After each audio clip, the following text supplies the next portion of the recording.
Okay, so here we are. We are going through the Gospel of John. We're going through the New Testament in a year. We're making great progress.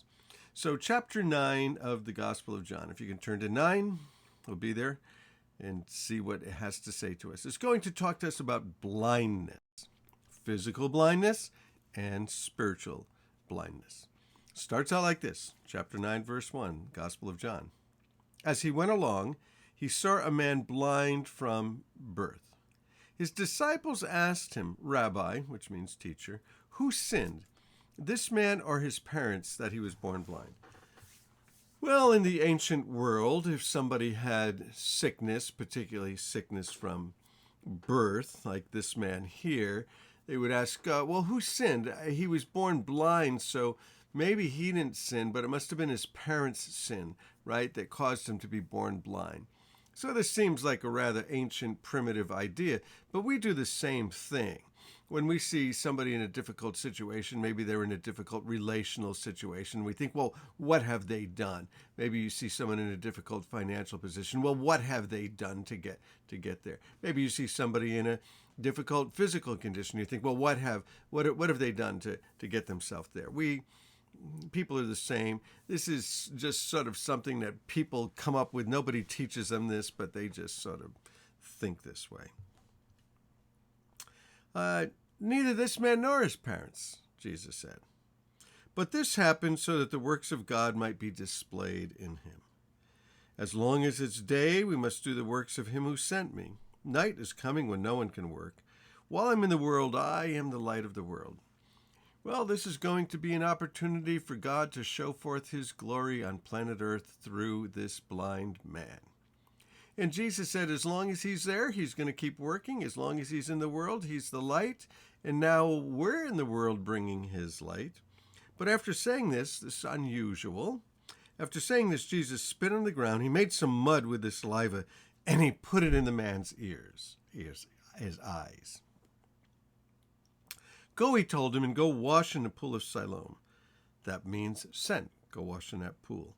So the man went and washed, and he came home seeing.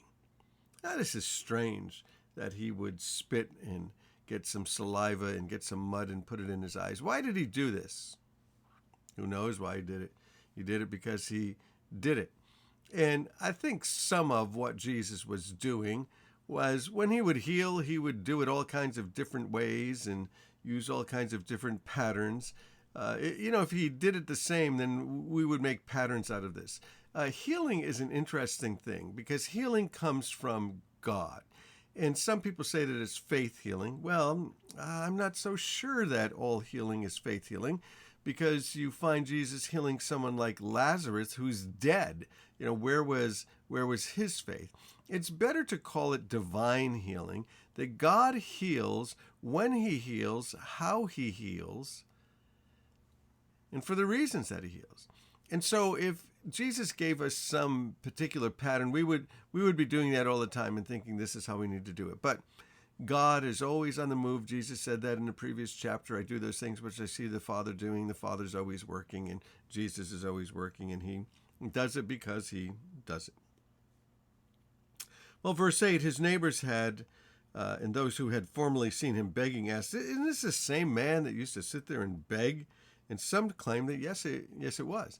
Begging was just sort of a honorable profession, really, because he would go to work every day and go to his place and he would beg. He's doing something. He's out there every day, and there's no social security systems. There's no safety nets. There's no programs for him to go to. He would go and he would beg, and that's what he did every single day.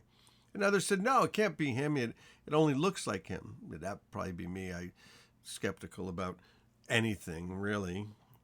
And but he himself insisted. He said, no, I'm the guy. I'm the guy. And they said, well, how were your eyes opened? And he said, the man they called Jesus put some mud on my eyes, and he told me to go to Siloam and wash. So I went and washed, and when I washed, I could see. Where's the man? They asked him. He said, I don't know. I have no idea. I don't know where he is. Isn't that amazing that Jesus comes and heals this guy in the The guy doesn't know, where he came from or where he went. Just Jesus passing by. There's an old hymn that says, "Don't pass me by, Jesus. Don't pass me by." They brought to the Pharisees the man who had been blind. Now they're going to interrogate him.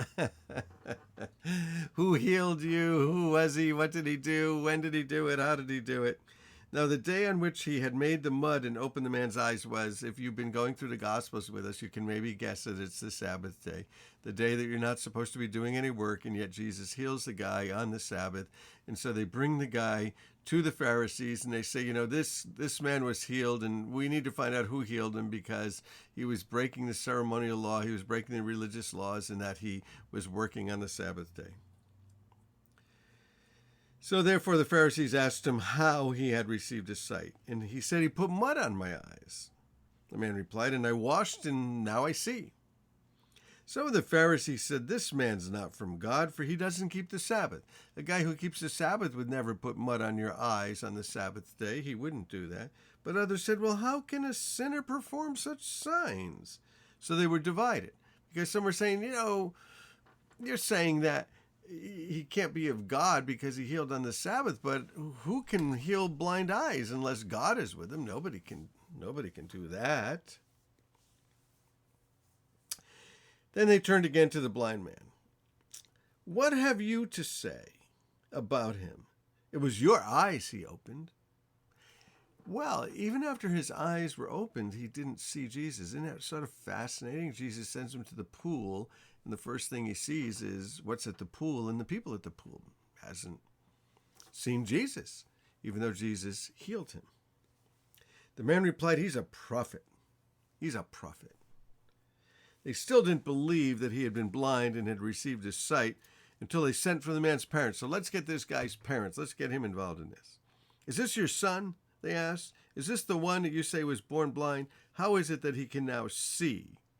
And they said, "We know he's his son, and we know he was born blind, but how he can see or who opened his eyes and how, we don't know. Ask him.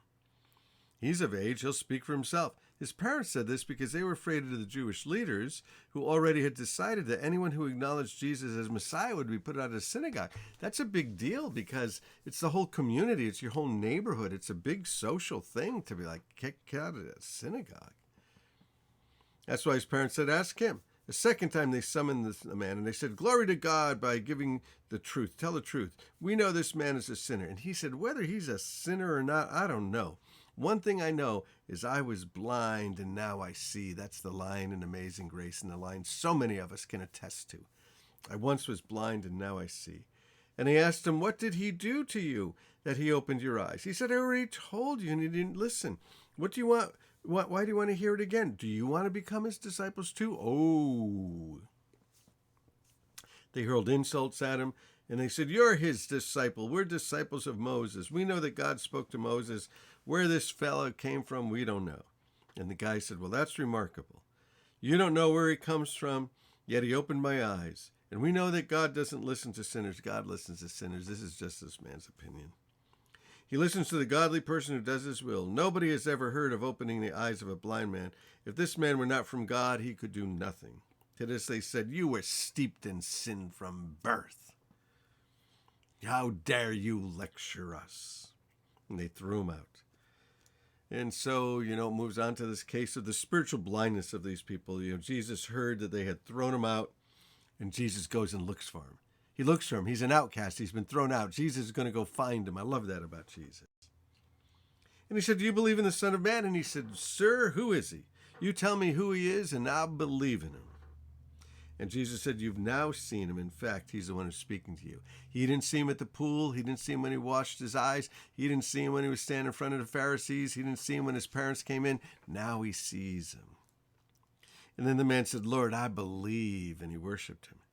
And Jesus said, "For judgment I've come into this world, so the blind will see, and those who see will become blind." The Pharisees, the leaders, they're blind. But the blind people, spiritually, physically, Jesus is opening their eyes. Some Pharisees who were with him heard him say this, and they said, "What? You saying we're blind?" Jesus said, "Hey, if you were blind, you wouldn't be guilty of sin. But now you claim you can see, so your guilt remains." Yeah, you're guilty. Yeah, you're guilty. Jesus, open our eyes that we might see. Open our eyes that we might see. And Lord, give us the power to go and to share this good word and these amazing stories, these amazing accounts, Lord, of who you are, and that you still open blind eyes physically and spiritually. Use us, we pray, Lord, to go and open the eyes of other people, to just share the good news, Lord. Give them a Bible, give them a link, give them a web page. Lord, just thank you so much. So you are loved, you are loved, you are loved. Share the good news of Jesus with everybody that you know. Hey, God bless you guys.